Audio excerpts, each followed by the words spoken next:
Good evening, everyone. Hope you're all well. I'm Avril and I'm from the BDA in Scotland. So today's Blether.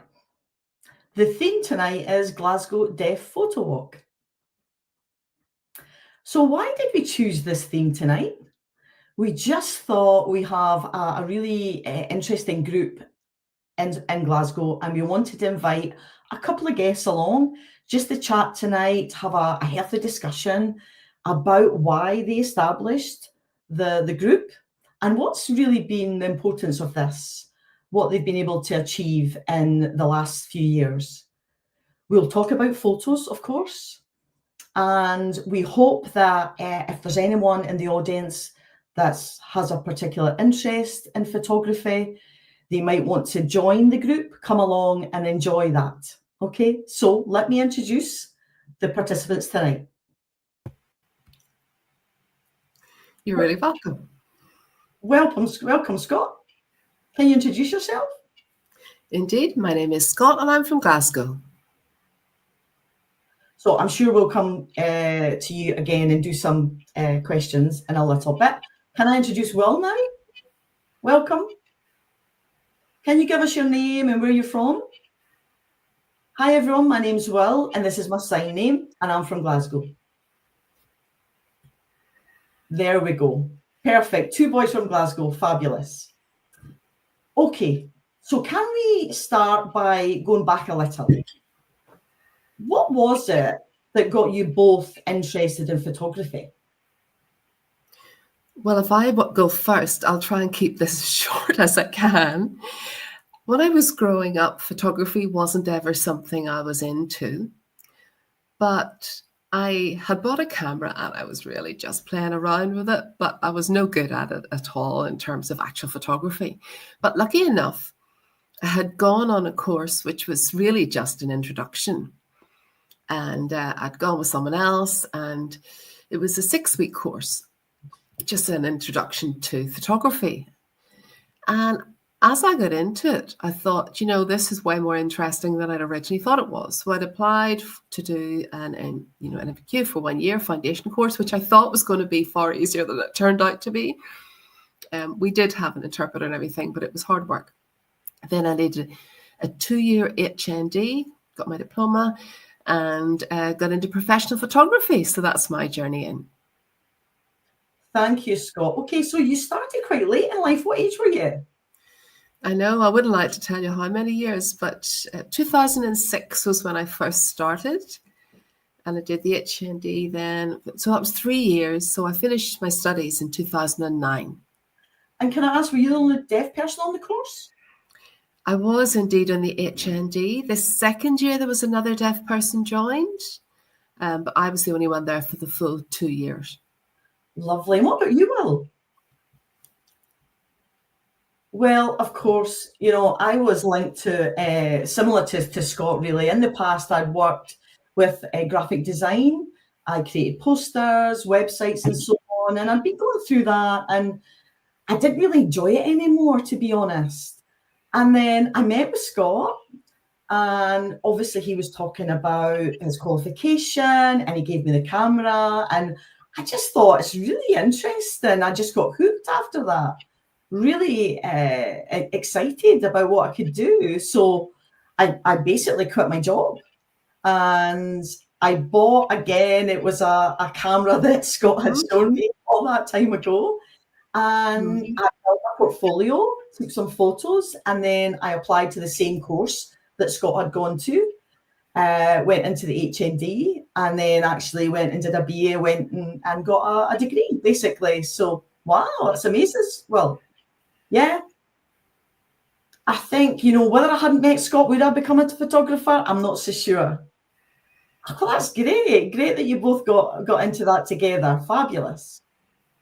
Okay, so it means that people know you now. They are interested in what you're doing, and you've taken some fantastic photos. So we thought it was important for you to come along, really to thank you as well for the Glasgow Deaf Photo Walk, because it's been 10 years. Can you believe that? It's flown past. It really has flown in.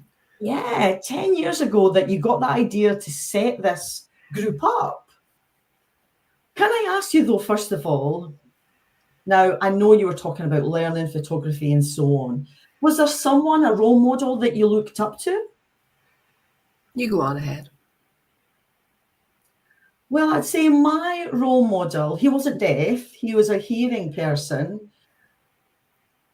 And of course, I love traveling. That's one thing that I love to do. And through my travels, I'd found this book, and it was a famous photographer, and his name was Steve McCurry, really famous photographer in India and South America, Japan, China, and so on. So his photos were really powerful. It was a lot of street photography, really so interesting, very colourful, I would say, but also photographic journalism as well. So I was really pulled in his direction. And still today, I feel, all this time later, 15 years, he's still my one of my favourite photographers. What about you, Scott? When I initially started, I didn't have anybody at all that I would have looked up to. And then when I was on my training course, we were brought into a couple of exhibitions. And the one that I remember most was by Harry Benson, who was a Scottish man. I don't know exactly whereabouts. I think he's over 80, still alive now. And he's really very well known across the globe. And he has photographed some very famous people, politicians. He loves the still art. He still works off the original film. And when he sees well-known people coming out from somewhere, he will just sit there and wait his moment. And then he takes his shot in the moment. So, for example, singers such as Michael Jackson, the Beatles, all of those famous names. Yeah. Oh, and the Beatles, Scott, wow. Oh, so many of them. Harry Benson's the one who caught their image. And the one that I think really made an impression on me was that I met the American President George Bush, who at that time had been in politics, and he was president of America, and a very severe looking photo of him taken.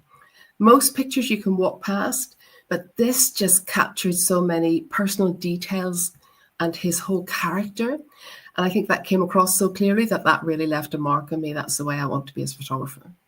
So does that mean you like photos of people then, Scott, more so, yeah? Absolutely. I really love taking that across the whole range of different types of people. Now, you like, well, to do photographs on the street, yeah? Well, I do. I like to take photographs of people.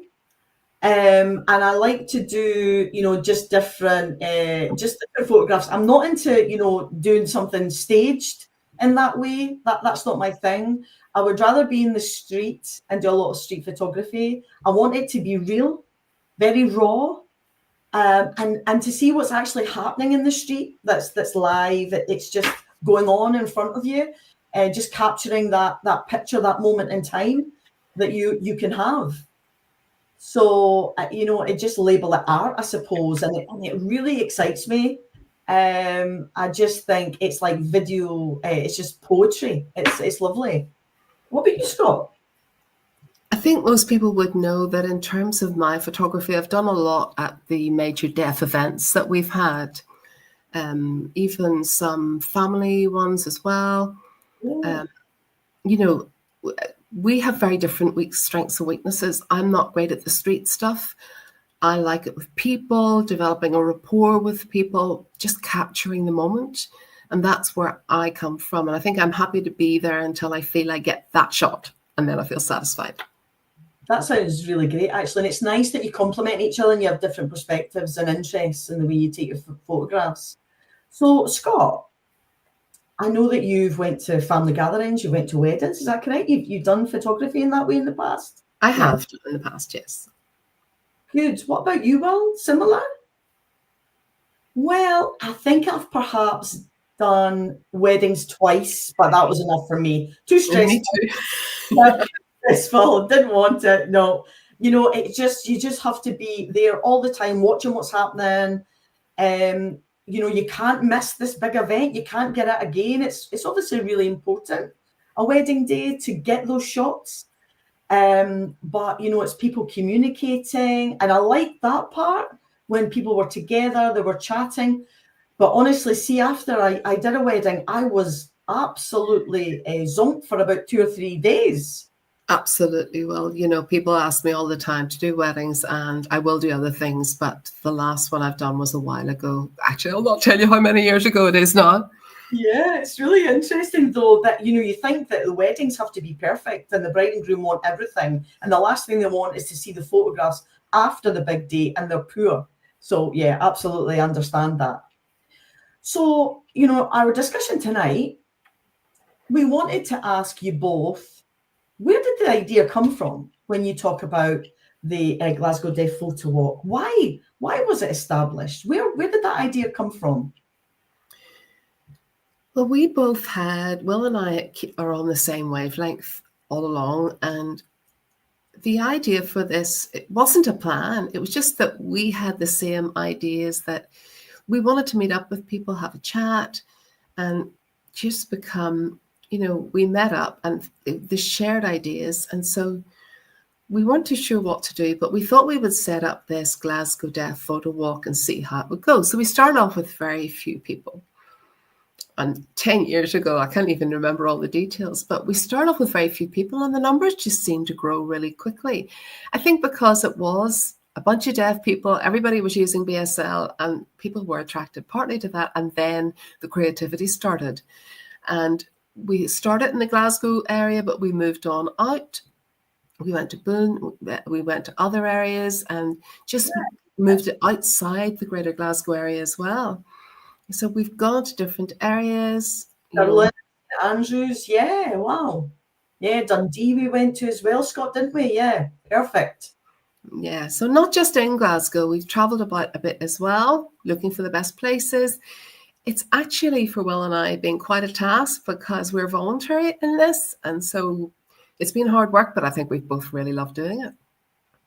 So the aim of the group is really to just have some fun. It's informal. It's coming together to enjoy that. Yeah. Yeah, absolutely, Avril. I think for me, as I've said, I really enjoy street photography. And that is one of my favourites most of the time. I think when you think of people that are perhaps lonely, they're isolated, they're BSL users, just getting people together, whether that's every month or periodically, coming together and taking that walk. And some people have said it's really helped them. It's reduced that isolation. So that's been lovely. It may be that they bought a camera many years ago and just don't know what to do with it, and it's laying on a shelf somewhere. The fact that we can set up a group, they can dust that off, bring it along, and enjoy it with other people. And I think a lot of people have those artistic traits within them. So it's really lovely to see that developing and seeing that interest. Oh, well, that sounds great. Just people coming together and looking forward to that. But I suppose it's dependent on the weather as well. Absolutely, yeah. Mm-hmm. It would indeed. Now, I know that you have a logo for your group. Let's have a look at that now. There we go.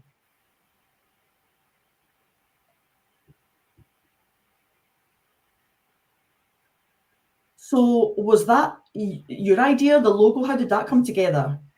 Well, yeah, I can't remember who actually designed it. I think it was a bit of both of us, really. Between the two of us, both of us can take credit for it, to be fair. But we had planned to change it, and then we thought we'd just leave it as it is. It's quite iconic, so it stayed the same all this time. It was 10 years ago, right enough. Yeah, it's lovely, though. It's lovely. Thank you for letting us know that. Okay. So let's talk a little bit more about the group, but I would really like to show, first of all, some of your photography, some of the shots that you've taken, and perhaps the audience can have a look and a wee bit of taster of what you've been able to achieve and through your travels. Now, Scott, I'll perhaps show your photo and then we could have a little chat about that, and then we'll go into all the shot, okay? Here's Scott's.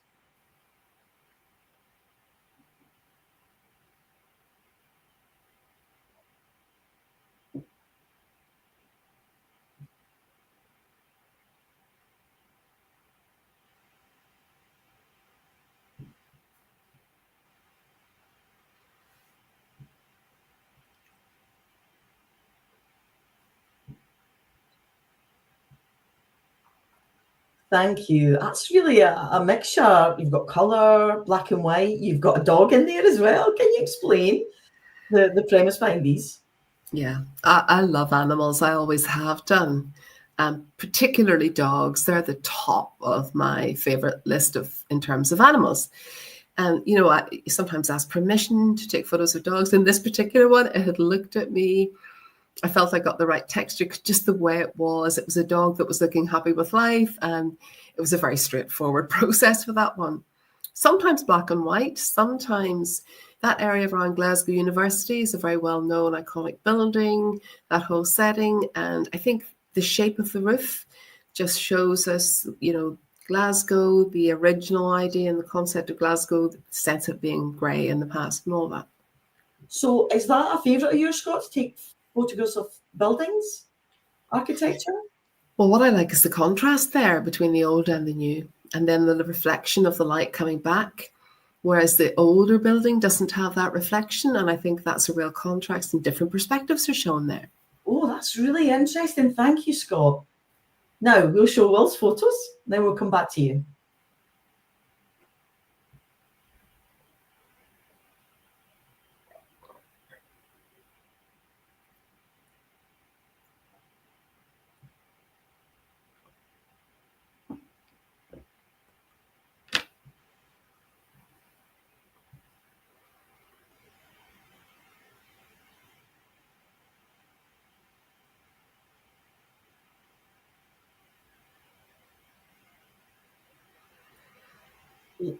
Lovely, Will. Now, your choice of photos was black and white.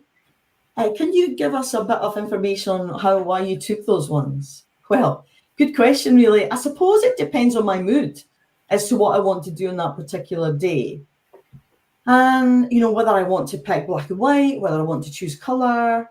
And that day I thought, I'm going to go down the street. I'll think about whether, should it be black and white? What do I think would work with my surroundings in that way? And other days I might say, do you know what? I'm going to pick colour. I'll just decide, I'll do something and choose that. Again, it just depends on my mood, how I'm feeling at that time. I suppose I veer more towards black and white. I think it's almost timeless. It never feels it goes out of date. It's always there for perpetuity in that way. And Scott, do you have a similar thought about black and white colour? Yes, the shot itself often, I feel, dictates whether it's going to be black and white or colour. That dog, because of the colouring of the animal itself, meant that black and white suited, the colour of the ground, the trees. And so sometimes the shot itself dictates what I choose. So it's hard to say. Yeah, I think in one of the photos there, it shows it's in a pub and you see the gentleman with the hat on. And that was really interesting because that was, we were doing lockdown during COVID. And I think it was perhaps a year later, the pubs opened up. It was only a few in Glasgow. And I actually went along to Edinburgh, took some photos, and then we were in a pub. But of course, you had restrictions on where you could sit. There was so many meters between everybody and it was sectioned off. And the way the light was coming through the curtains and where the gentleman was sitting with his pint, it just had a lovely texture to it. And the way I was able to look through the screen, it was almost like a painting. Yeah, I think it was just the way the screen, the curtains were there. Wow, that was really interesting. Well, and what about the policeman on the left?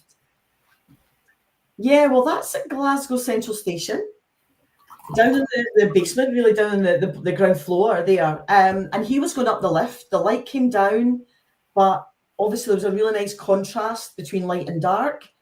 And I was just basically sitting, taking photos of people who who were coming and going. And it just so happened when I look back at the shots that there was a policeman in the photos. You didn't get arrested that time, Will? Oh, you must have been a good boy then. Yeah, thankfully not. So yeah, so talking about the group that you have, obviously you've got together and you've taken many shots around the city and various other cities. Can you explain a little bit more about those who are involved in the group? Is there an age restriction? Any age. We take anybody from 16 plus right on up. And we do have a link we can show you where you can join via Facebook, although we now are working through a WhatsApp group, which we're finding more effective just right now. And really, we're open to anyone who wants to learn, who wants to join. They're really welcome. I'm sure Will would agree with that. Yeah, absolutely, Scott. Also, I think, if someone wanted to come along, but they're not deaf, they're hearing, but they do use BSL, then of course there's opportunities to come along as well. It might be interpreters, for example, those who can sign fluently, who can come along and join in with discussions. We try to keep it open, but definitely for BSL users, for sure. But those who are perhaps learning BSL, have an interest in photography, and would like to come along and join us, absolutely, just come along. The way we structure this is we have a theme that we follow every month. So we all go out and then we come back in and the shots get projected up onto a screen. And so if we have 10 or 20 people, we'll restrict how many. We'll have to choose maybe 2 each, or if there's less in the group, maybe 4 each. And we project those up. And this is not about a critique. This is a really informal discussion, because our aim is that people who attend become more confident at the end. So we showcase their work that way. Absolutely. So can I ask, in terms of the timing of the group, is it all day? Is it an hour? It depends, really. It varies a lot. Yeah, Scott's right. It does vary. We might start early in the morning and finish about 3 or 4. So between 12 and 3, 12 or 4. But I suppose it's dependent on the weather as well. It might be we meet and it's beautiful weather, sunshine. At some point, it starts to rain. But I would say maybe between 3 and 5 is a good time as well. We might have a day trip. We'll go, 3 to 5 hours. We might go between Glasgow, Edinburgh, get the train along and come back. Okay, that's great. Do you stop for any food then, guys? Oh, absolutely. We do have to stop and make sure that we've somewhere we can go and somewhere everybody's happy to go. And obviously the group just want to chat and BSL, so everybody just chats, and we have to limit the time we have for the break. But it's always a fantastic atmosphere and a lovely day out. Oh, thank you so much. So you've explained a little about the group. Can you explain the themes that you have when you come together? 10 years. Let me think of a couple of examples I can throw out. One was the West End, where in some of the back streets, the back street lanes, you can see lots of people who actually don't even know they're there, don't realize they're there. And when we brought the group in, they were so surprised at what they came across. It's cobblestones, it's old textures, it's back to the old city. And so we have that, but they're in the back streets. They're not streets that everybody goes into. That's one I can think of that worked really well. Maybe, Will, you can come up with a better example. What themes do you have, Will? What are you thinking? I think the theme varies, to be honest. It might be that Scott and I will get together and we'll have a wee bit of a discussion and think about, do we want to do portraits? And it might be, do we want to go somewhere specifically, depending on the weather? If it's summertime, we might go a certain area in town. If we're looking for something specifically textural that we want to try and showcase, so we might do something along those lines. Or it might be, if it's raining, we'll go near water so that we can see puddles and so on, and how that affects the camera. So yeah, we'll get together and think about that. But of course, the theme can change. It's flexible. We try and plan a little bit beforehand. And then sometimes we just wait until everybody comes together and we might say, you know what, it's up to the group. What would they like to see? Okay, thank you. And now I think you mentioned before about a colour theme, Will, was that right? Yeah, we've done a yellow theme before and people were a bit yellow in Glasgow. But interestingly enough, if you go along the streets, you can see double yellow lines. So there was a fantastic shot. When it was raining, people had their yellow raincoats on. So if you look, you can find those colours in the street. You can find them in the city. They're there in clear sight. Also, we've had a rainbow theme. So we had, green, yellow, blue. So we looked at the colours of the rainbow. So that covered the colour theme for sure. I actually remember once the theme was it A to Z, the alphabet? I don't remember that one. Yeah, I forgot that, Avril. Wow, yeah, I remember that. Yeah. Was it bees or Mm-hmm. that was really nice. How interesting.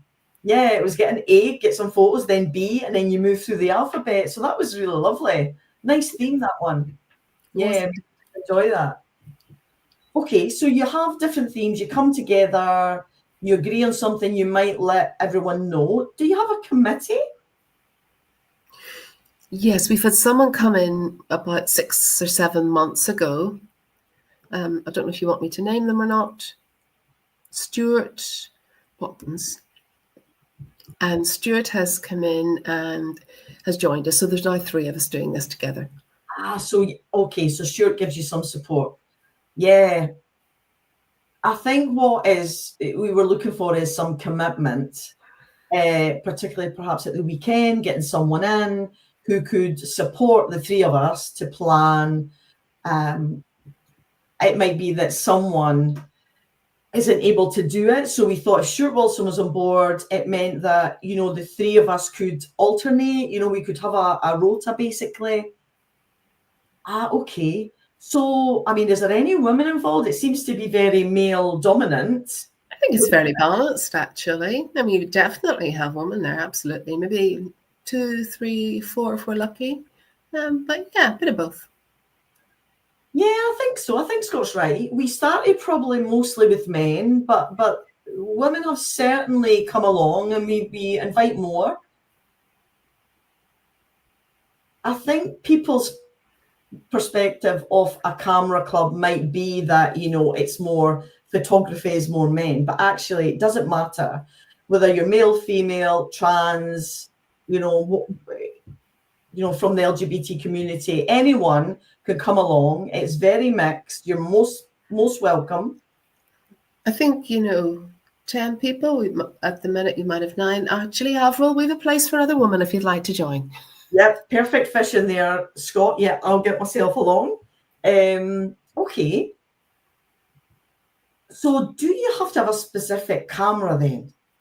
Can you show us what you guys have? Okay, this is a Canon. Now, I have to say, this is not a digital camera. This is the old style film camera. Okay, you insert the film at the back, 36mm. So that's what I'm using at the moment. Sorry, I'm just freezing there. So do you have another one, Will? Yeah, I've got this one as well. So again, this is I was just saying for Scott's purpose, because I think his camera froze.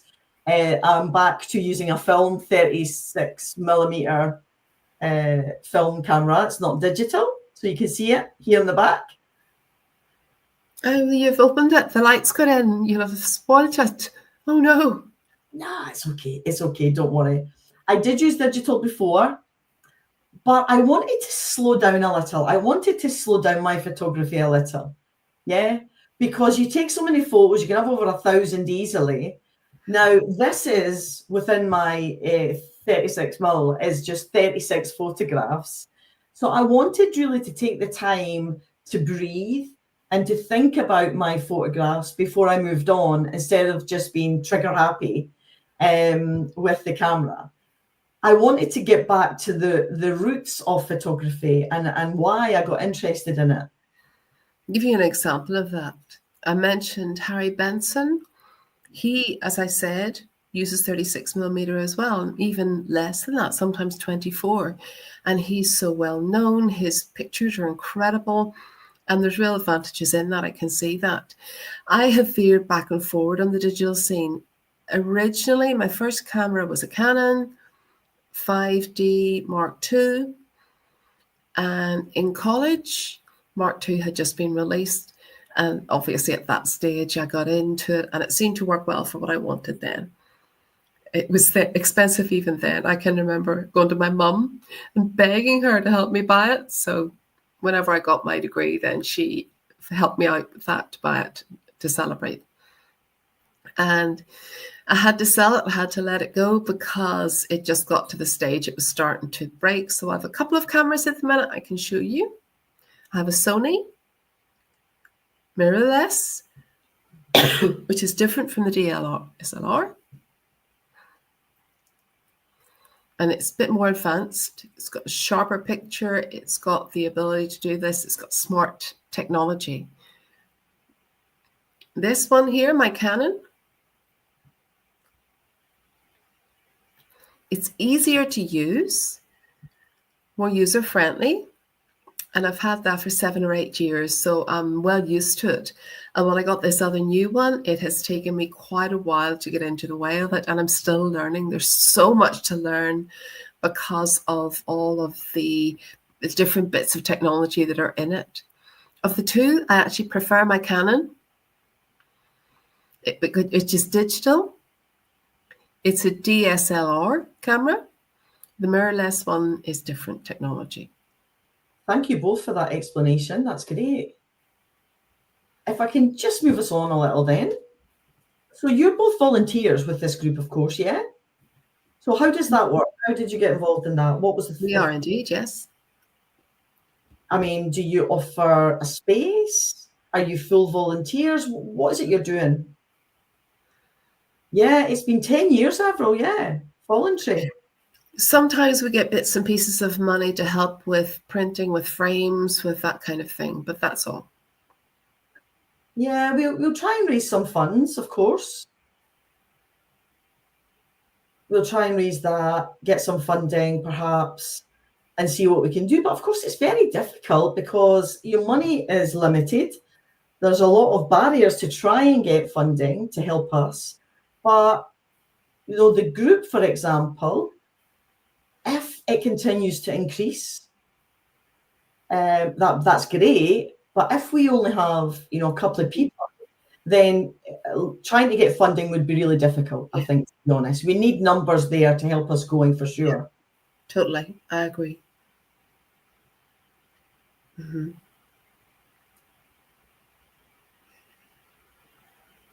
And now I think Avril was freezing there for a second. No, I'm okay. I'm okay. Everyone can see me okay? Yep, perfect. Okay, thank you. So it's been going for 10 years. So I know you mentioned before about an exhibition. Can you give us some information on that? Who's going to go? You. Okay, I'll go first. So in terms of the exhibition, the idea came maybe 7 or 8 years ago. So we wanted to set up the exhibition with photos. I think, how many people were there on the day? There was a crowd of people. They totally were unexpected. Yeah, we were selling pictures, frame pictures, taking orders. And then after it finished, we were printing copies, getting them away to those customers. And I think it was about March, perhaps. And then in the November of that year, it was a couple of years later, there was still a lot of interest, but there was less people, let's say, less queue that day. And then I think the third exhibition was in Glasgow Barras. So it was the pipe factory. So that building was really dusty and really old style, lovely venue. So we set up an exhibition there. Unfortunately, that day, the subway was all cancelled because there was a massive flood in the city. But I think we got like so many people who came along on that day. They came along to the exhibition. It was so successful. Yeah, we've been really lucky. Yeah, I agree with that. Yeah. Oh, I think perhaps Avril has frozen again. Yeah. Just frozen at the minute. Okay, thank you. So a really lovely turnout then. Good numbers then for each exhibition. And did you come together and celebrate all that? Last Saturday, we decided that we would go out for a meal, and we had a good turnout for that. It was fab to see everybody and think back over where we've been over the past 10 years. And really, I'm sure the next 10 years will be even better, but it was a great event, and great to see that happening. We'll both be old men, Scott. We'll both be old men doing it. Yeah, I'm sure. Yeah, but listen, guys, that's been 10 years. That's amazing that you're still going. I mean, you're voluntary. You get very little funding for this. So you should celebrate it. That's fantastic. I mean, this just came from an idea that you had, the both of you. So to keep it going for 10 years is amazing. Yeah, for sure, Avril. I mean, I think the difficulty is because, we've done so much and we think, okay, what do we do now? Do we go back to the beginning? We've spoken about themes. I'd forgotten about the alphabet one, the A to Z. So actually, it's difficult, over those 10 years to come up with themes constantly and to try new things. One of the other things that we discussed last Saturday, because I was looking for ideas and trying to get that out, we do have this WhatsApp group and we're always looking for ideas. And people have said they do want to go back over some of the original ones and revisit those, do them again. And it could be that the way you perceive that 10 years' time is very different. The surroundings, the context may have changed. So I think that may be an approach we'll take. Absolutely. So in terms of the information, we do have an address for your Facebook page, and hopefully it will come up here on screen in a sec.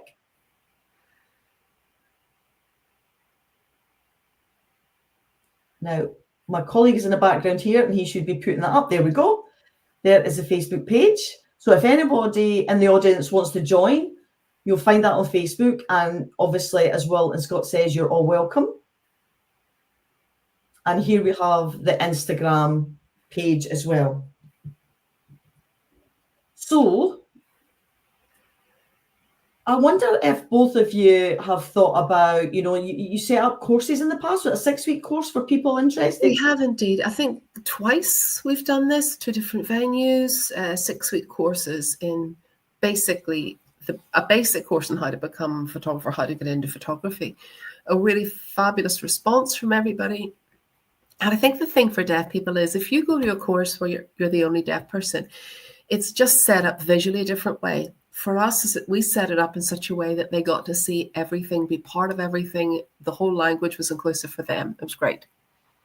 Yeah, absolutely, Scott. I think what we did was, usually it's a PowerPoint presentation that people go to and a hearing person is explaining something. But with us, because we are BSL users, we were able to really connect with the audience, the people who came along, because it's been perhaps in the past a hearing person who's taught them about photography from a PowerPoint using the technical terms. But having that knowledge, it meant we were able to provide that in their own shared language, and they were able to raise that understanding. I know there was one day we went out to do some photography, and I think it was on week 6 perhaps. They were able to come together and show us the photographs they'd taken. So it was the first week photographs in comparison to week 6. So really lovely. That's great. So the course, was it 2 hours a day? What was it? It is a course that ran over 6 weeks and it requires commitment. You can't miss one session when you're in a course like this, because if you do that, you'll miss critical elements. And so it was really successful because we had that excellent commitment and attendance. So commitment is a must, but is it how many, 2-3 hours? It was 6:30 to about 9 p.m. Yeah, that sounds about right. Yeah. Both of us too. Both of us, yeah. Yeah, of course, we were both together. And it might have been, we talked about trying to extend it to 9 weeks, 12 weeks, but unfortunately the budget was too difficult to manage that. So when you're trying to set up in terms of resource time, putting that PowerPoint together, putting all those resources together that Scott and I had to do, when you think about the budget, and of course things happen with a budget, it's ever changing.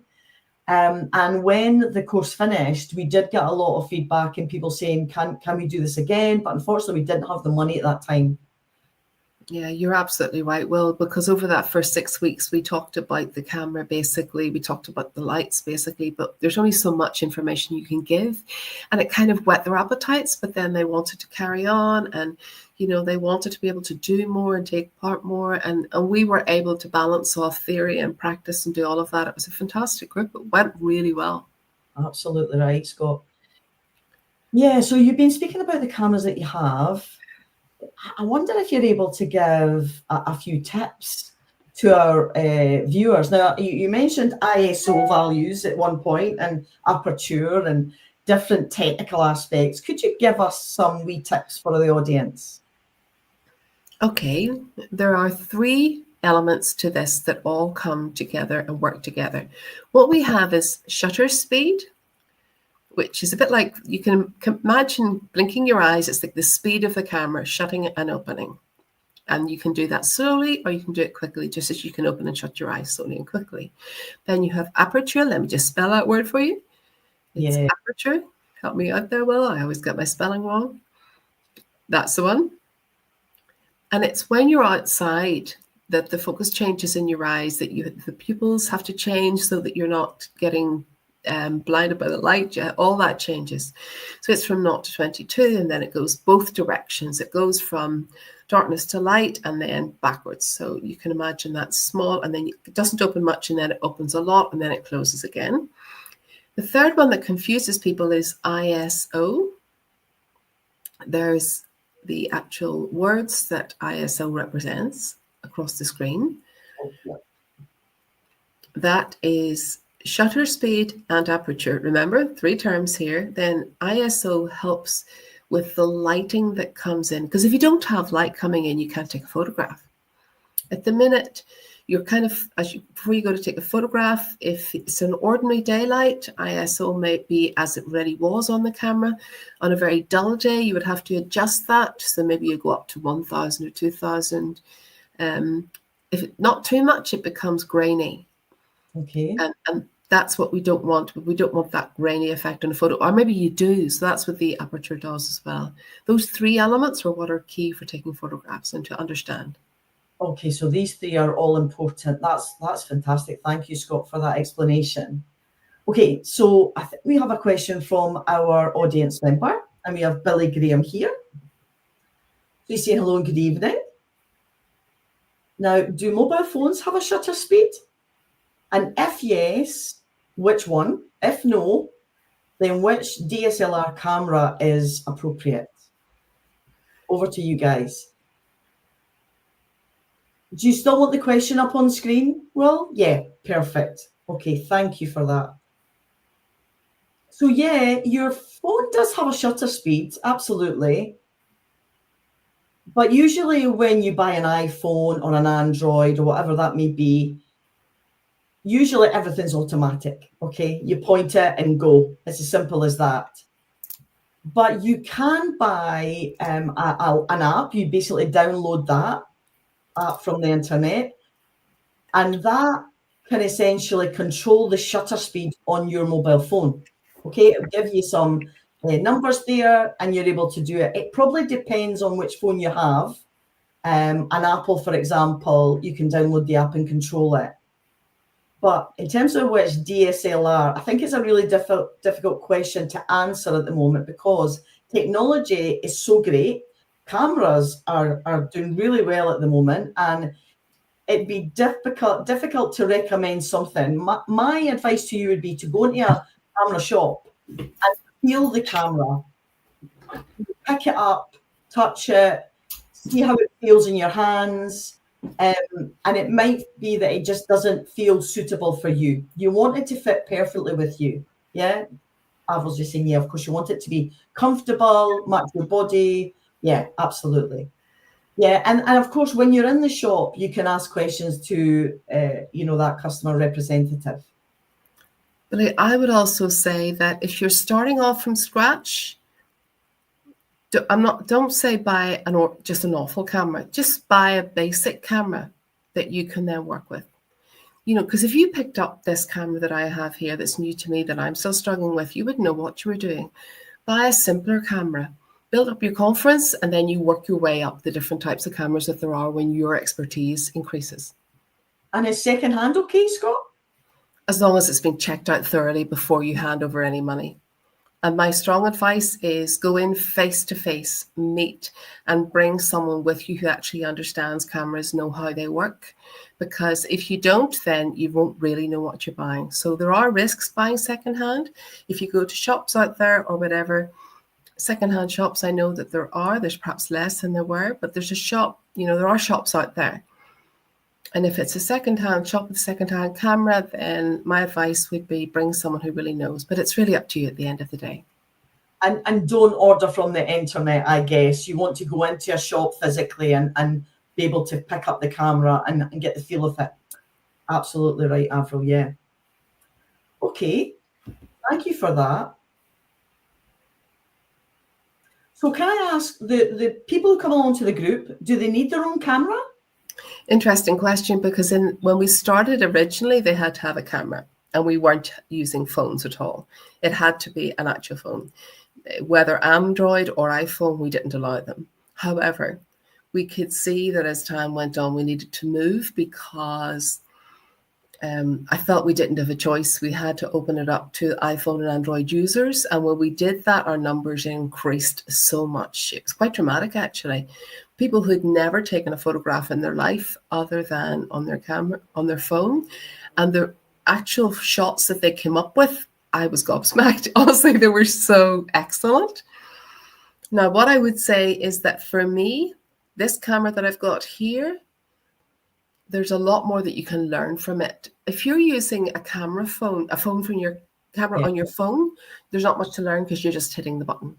Yeah, I agree with that, Scott, actually. Your mobile phone, technology is improving all the time. We know this. The software that's within the phone is fantastic. But at the same time,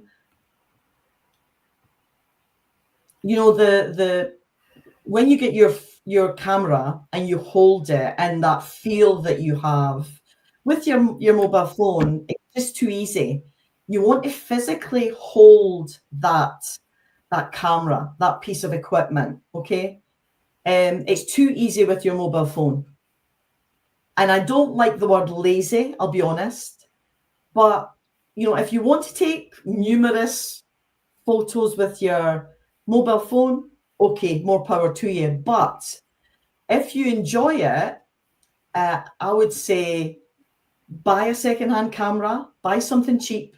And if you like it, as Scott said, then you can build up and get something more expensive. Each to their own at the end of the day.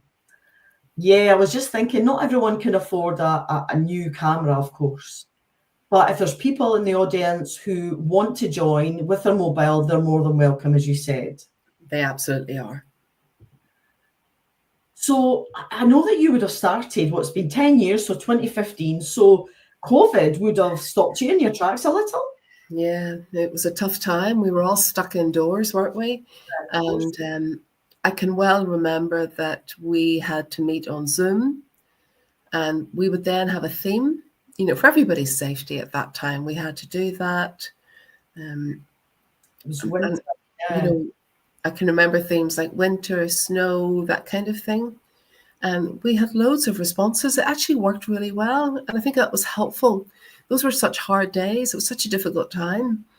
And I think we were all just trying to do things to keep each other going whilst we were stuck at home. And people were able to still take photographs, and that worked well. So they were out in their back gardens and stuff, yeah? Absolutely, Avril, yeah. I think when, lockdown eased a little, we got a few people, then numbers went down again. I think there was a lot of fear involved, whether they would basically contract the virus. And it was a worrying time, actually. People weren't working, they didn't perhaps have money. So there's various reasons why numbers did decrease. I think after COVID, we did slowly increase the numbers again, a bit like, getting that breathing space. People were like, let's get out here. Yeah. Yeah, it was on after COVID. It was almost like people had been waiting and they couldn't wait, and then they did, and it was just wonderful. Yeah, absolutely. Yeah, it was good. So it was a tough time for everyone.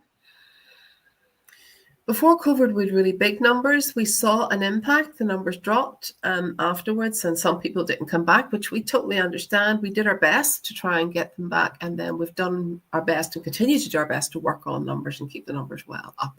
Yeah. Well, did you want to add something? Yeah, I think when we had the lockdown and that finished, we tried to get back to the photography, but it wasn't the same, in all honesty.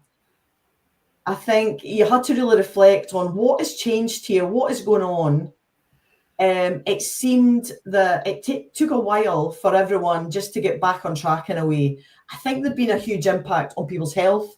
They'd been quite isolated. They'd been, quite lethargic. Probably everyone was at home. They weren't really doing anything. So we had to give people time to get back into the way things that used to do before. So it was a difficult time for everyone. But do you think those, the group taking photos has worked a bit like therapy, guys? Has it helped everyone?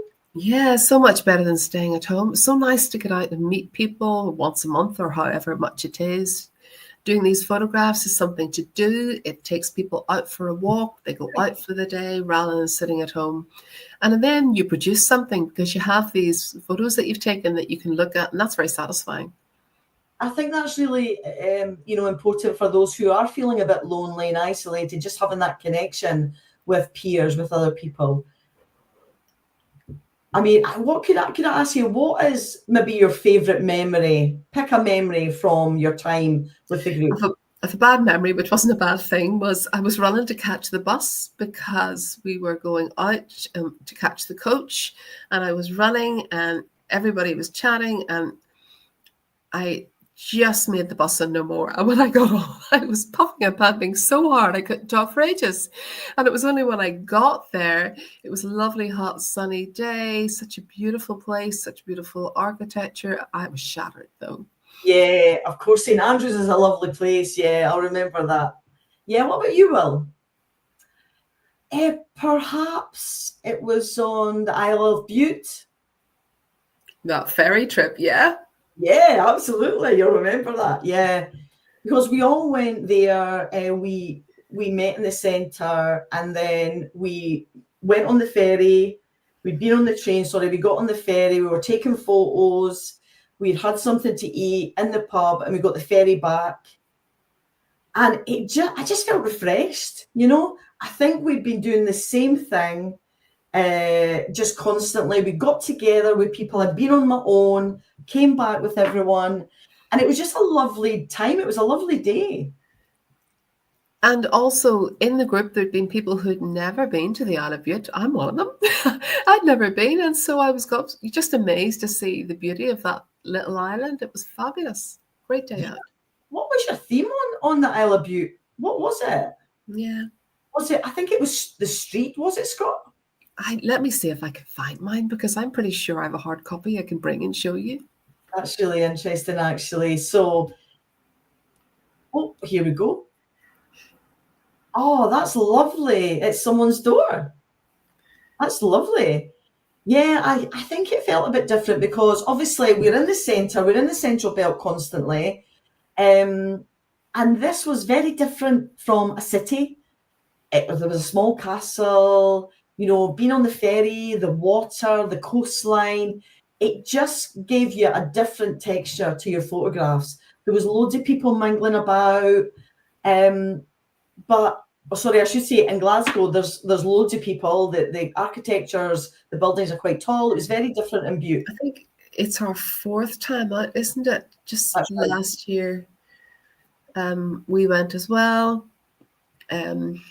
We went when it was just opened up, and we weren't sure. We hadn't been there before, so we went out into this old-fashioned original building, and we went inside with cameras. It was an old toilet.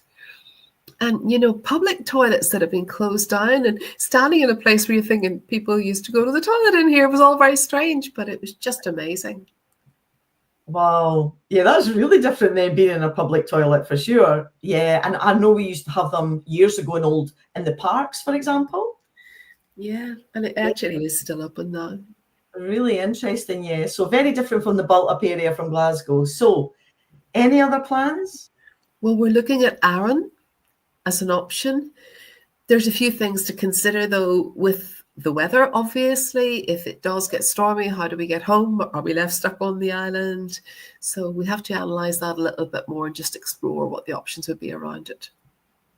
We want to make sure wherever we go, Avril, that it's easily accessible. I think the ferry to the Isle of Bute was about half an hour, which is great, but Arran might be about 2 hours, perhaps. Scott, wasn't it? Something like that. And if the weather turns, we could be stuck on the Isle of Arran. So it's difficult. So can I ask, have you been anywhere else? I think I've been there on the bicycle before, but not to take photographs. Interesting idea. Yeah, it might be an easy one. Avril, are you going to come as a tour guide? Well, you never know. We could jump on the bike and get there. Yeah. I haven't heard of too many people taking photographs whilst on the bike, actually, Avril. Okay, I'm just conscious of time now. We have about 5 minutes left. I wonder, the deaf people watching, any other tips that you could offer to someone if they feel they're not good enough? How would they get involved? Any other tips about really how to start again? Do you know, everyone is welcome to join us. Everybody. If you'd like to come, if you want to start from scratch, we'll provide that support for you, not just ourselves. Everybody in the group will support you and help you. And that's the way to learn. And that's how you build your confidence. And really then you can understand how to progress on into the future. So everybody's really welcome. Please don't feel you have to hold back. Come and join us. Yeah, just to add to that, I think the photo group that we have, they're not professionals. There's a mixture of experiences, of course. People are doing it as a hobby. It's a new experience for some. They might be a beginner. So they're mixing with other people. You don't have to be the best photographer. It's not a competition. It's just everyone has their own style, their own aims. It's not about criticism. It's about encouraging people to get involved and just to take part. And it's not about challenging or trying to better than anyone else. It's really just coming together, doing your own thing. Being that artist, really. There's no competitive spirit there. It's just about a couple of people, leading a group who are enjoying that time to coming together. And it's about us encouraging and everyone else encouraging each other. So, and obviously you guys give advice to everyone who joins, which is lovely. Now, we're looking at some more questions that came up. And Jemima, again, came up with it. Why not the theme of bicycles? There you go. Yeah. Or go over to Holland, where we know there's plenty of bicycles on the roads everywhere. Why not? Why not? And another comment here from Shaz. Have you walked to Snowdon yet? The Peak District or the Lake District? So basically outside of Scotland. Have you thought about that? I think we'd be open to that, but we just haven't ever explored it or done it. I think we did have a discussion in the past, perhaps going to London, maybe travelling down to London as a group. But of course, the costs were difficult. The group themselves, they would have to have a commitment to that. And if they're off work, perhaps they don't work on a Friday, how would they get down? We'd have to travel down. It would be an evening stay, perhaps, so we would travel down after work on a Friday, do the photography on a Saturday, come back Sunday. But it'd be a lot of commitment, to be honest. And I think that those discussions just fell apart, really, at that point. Oh, well, that's another opportunity, another example from Shaz. Why don't you join Donna Groats from Scotland to the end of Cornwall? Oh, Shaz, I don't think I'm fit enough for that. Neither am I. On my bike. I'd have to be on my bike. Yeah, maybe on a motorbike then, Avril, perhaps. That'd be quicker for sure. Go in the car. Formula One car? Can we get a Formula One car and go as fast as that? Okay. Listen, thank you both so much for your ideas, everything that you shared tonight. It's been really interesting. I wanted to thank you both for your time.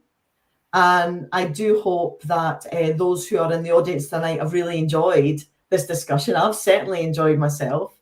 So thank you so much. Well done to you both for this enduring 10 years of this group. That's fantastic. Really a credit to you both that you've been doing this for so long and you've had this group. So please keep going. We need to have this legacy. We need this to keep going and for more people to join in. So please, thank you so much.